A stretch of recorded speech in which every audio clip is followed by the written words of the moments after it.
नागरिक है और जिम्मेवार पद पर रहे हुए व्यक्ति हैं।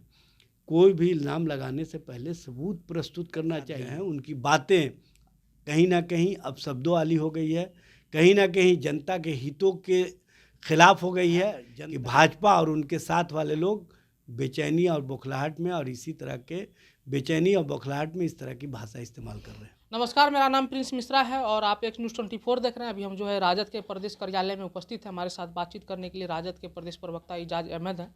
सर, जिस तरीके से जीतन राम मांझी और मुख्यमंत्री नीतीश कुमार के बीच विवाद चल रहा है बयानों को लेकर के, और कल जो है नीतीश कुमार का पुतला भी दहन किया गया था और कहीं ना कहीं आरोप लग रहा है राजद के ऊपर, क्योंकि सारे लोग कह रहे हैं कि राजद ही मुख्य रूप से ये ऐसा बयान करवा रही है। क्या लग रहा है आपको? देखिए, भारतीय जनता पार्टी और उनके स्क्रिप्ट पर चलने वाले लोग, चूँकि जिस दिन से महागठबंधन सरकार ने बिहार में जातीय गणना का आंकड़ा प्रस्तुत किया, बिहार में 1,20,000 से ऊपर शिक्षकों की बहाली की और देश में पहली बार 65% पिछड़े, अति पिछड़े, अनुसूचित जाति, अनुसूचित जनजाति के लिए आरक्षण की व्यवस्था की गई और 10% EWS के लिए, यानी 75% जो आरक्षण की व्यवस्था करके हमने देश में ऐतिहासिक कार्य किया, नज़ीर प्रस्तुत किया। उसके बाद से भाजपा और भाजपा के स्क्रिप्ट पर चलने वाले लोग समझ ही नहीं पा रहे हैं कि हम किस तरह से राजनीतिक रूप से इस मामले की काट करें। इसीलिए वो अनर्गल प्रलाप में लग गए हैं और ऐसी भाषा इस्तेमाल कर रहे हैं जिस भाषा का राजनीति में कोई स्थान नहीं है। और बिना सबूत के, बिना साक्ष्य के जिस तरह से माननीय उप मुख्यमंत्री जीतन राम मांझी साहब जो बात कह रहे हैं, उनको सबसे पहले, चूँकि वो एक जिम्मेदार नागरिक है और जिम्मेवार पद पर रहे हुए व्यक्ति हैं, कोई भी इल्ज़ाम लगाने से पहले सबूत प्रस्तुत करना चाहिए। बिना सबूत के ऐसी बातें कहना किसी भी दृष्टिकोण से उचित नहीं है और इस मामले पर उनका जो बयान आ रहा है, ये कहीं ना कहीं भाजपा के द्वारा दिए गए स्क्रिप्ट, अब भाजपा के द्वारा उनको जो बात सुझाए गए हैं उसी के अनुसार वो ऐसी बातें कर रहे हैं। चूँकि जब तक वो महागठबंधन के साथ थे, आप देखे होंगे उनकी भाषा शालीन होती थी, उनकी बातें बेहतर ढंग से होती थी, उनकी बातें जनता के लिए होती थी।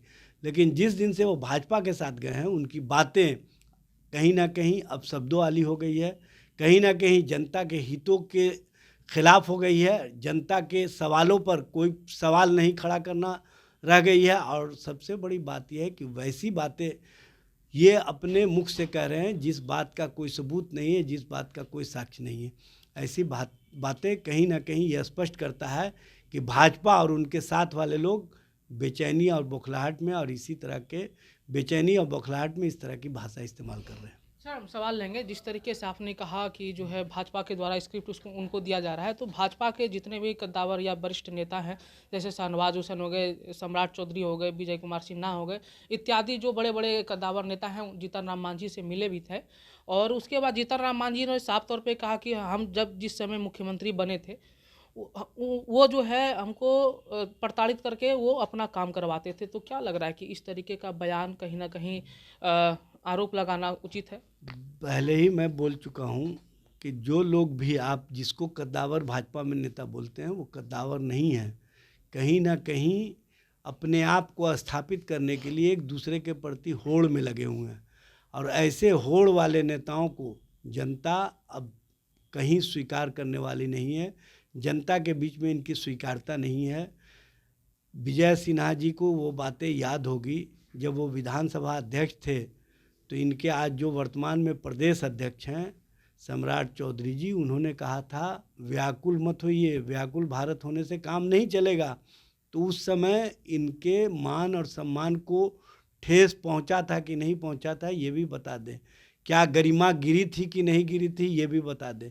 इस तरह की बात करने वाले लोग पहले अपने आप में झांक ले, अपने आप में देख ले तो बेहतर रहेगा। बिहार के लोगों का समय बर्बाद नहीं करें। बिहार में मुद्दों के आधार पर जनता के लिए और जनता के हितों के लिए महागठबंधन सरकार माननीय मुख्यमंत्री नीतीश कुमार जी और माननीय उप मुख्यमंत्री तेजस्वी प्रसाद यादव जी के नेतृत्व में बेहतर ढंग से कार्य कर रही है और इसको जनता और जनता के हितों में कार्य करने दें। इस तरह के अनर्गल प्रलाप से, अनर्गल मुद्दे से जनता का ध्यान भटकाने का काम ना करें। हम आखिरी सवाल लेंगे। आपने कहा कि जो आरक्षण का प्रतिशत है उनको हमने बढ़ाया है। अति पिछड़ा पिछड़ा वर्ग के का जो प्रतिशत था उसको आपने 65% कर दिया, और ईडब्ल्यूएस का आपने बात किया तो वो तो केंद्र सरकार ऑलरेडी 10% दे रही है। तो आपको क्या लगता है कि अति पिछड़ा और पिछड़ा वर्ग के आरक्षण को बढ़ाया गया, और आपने जो बोला ईडब्ल्यूएस, उसमें आप लोगों ने अनुसंधान क्यों नहीं किया? उनको आपने क्यों नहीं बताया? देखिए सबसे बड़ी बात यह है कि ईडब्ल्यूएस को 10%, बिहार विधानसभा पहला राज्य है जिसने विधानसभा और विधान परिषद से उसको कानून बनाने का काम किया है। इससे पहले माननीय सर्वोच्च न्यायालय के माध्यम से उसको स्वीकार्यता मिली थी। ये बात समझने की आवश्यकता है। अभी तक से भारतीय जनता पार्टी अपने शासित राज्यों में इसको विधानसभा विधान परिषद के माध्यम से पास नहीं कराया। जहाँ तक आप बात बोल रहे हैं इनके आगे की बात, तो आप जातीय आंकड़े उठा करके देख लीजिए। जो अभी ईडब्ल्यूएस को 10% दिया गया है और 25% जो स्पेयर है, ये सब कहीं ना कहीं 35% हो जाता है। ये समझने की आवश्यकता है। और 65% उन लोगों को दिया गया है जिनकी संख्या 83% से ऊपर है। अगर संख्या के हिसाब से आप आकलन की बात करते हैं तो 83% आरक्षण की व्यवस्था होनी चाहिए।